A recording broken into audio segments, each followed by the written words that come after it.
Friends, ఈ అమ్మాయి school నుంచి వస్తుంటే ఈ అబ్బాయి వెళ్ళనివ్వకుండా చేయలని అడ్డు పెడతాడు. ఎవరన్నా నువ్వు నాకు అడ్డుగా వస్తున్నావు జరుగు అని చెప్పి వెళ్ళిపోతూ ఉంటుంది. ఈ అబ్బాయి మళ్ళీ వస్తూ ఉంటే కాళ్ళు అడ్డం పెట్టడంతో నేను మా నాన్నకు చెప్తాను నువ్వు ఇక్కడే ఉండు అని చెప్పి కోపంగా వెళ్ళి, నాన్న నేను స్కూల్కి వెళ్తూ ఉంటే ఒక అబ్బాయి నన్ను ఇబ్బంది పెడుతున్నాడు అని చెప్తూ ఉంటే వాళ్ళ అబ్బాయిని పిలిచి ఎవడు వాడు అని చెప్పి, రేయ్ చెల్లిని ఎవడో ఏడిపిస్తున్నాడంట, వాడిని వెళ్ళి నా దగ్గరికి తీసుకొని రా తొందరగా అని చెప్పి చెప్తాడు.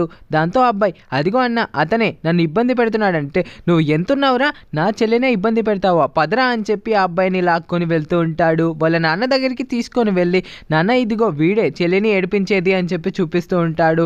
రే నీకెంత ధైర్యం ఉంటే నా కూతుర్ని ఇబ్బంది పెడతావు, నువ్వెంత నీ ఏజ్ ఎంత, నిన్ను పోలీసులకు పట్టిస్తానని కాల్ చేయబోతుంటే, అన్న ఏం జరిగింది అంటే, ఎవరు నువ్వు అంటే, ఈ అబ్బాయి తండ్రిని, ఏం జరిగిందో చెప్పండి అంటే, పిల్లల్ని కనడం కాదు వాళ్ళని ఎలా పెంచాలో తెలియనప్పుడు ఎందుకు కనడం, మీ అబ్బాయి ఏం చేశాడో తెలుసా, నా కూతుర్ని ప్రతిరోజు ఇబ్బంది పెడుతున్నాడంట, ఇలాంటి కొడుకు నాకు ఉంటే వాడిని చంపేసేవాడిని అంటే, అయితే చంపండి మీ అబ్బాయిని, ప్రతిరోజు నా కూతురు స్కూల్కి వెళ్తూ ఉంటే మీ అబ్బాయి ఏడిపిస్తున్నాడంట, తను స్కూలే మానేస్తానని ఏడుస్తుంది అని చెప్పి అంటే, నన్ను క్షమించండి అన్న, నాకు తెలియకుండా తప్పు జరిగిపోయింది, ఇంకెప్పుడు జరగదు అని వాళ్ళ అబ్బాయిని ఒక్కడి కొట్టి లోపలికి తీసుకువెళ్తాడు. వాళ్ళ అక్క కోసం ఆ అబ్బాయి చేసింది కరెక్టా లేదా కామెంట్ చేయండి. For more videos subscribe.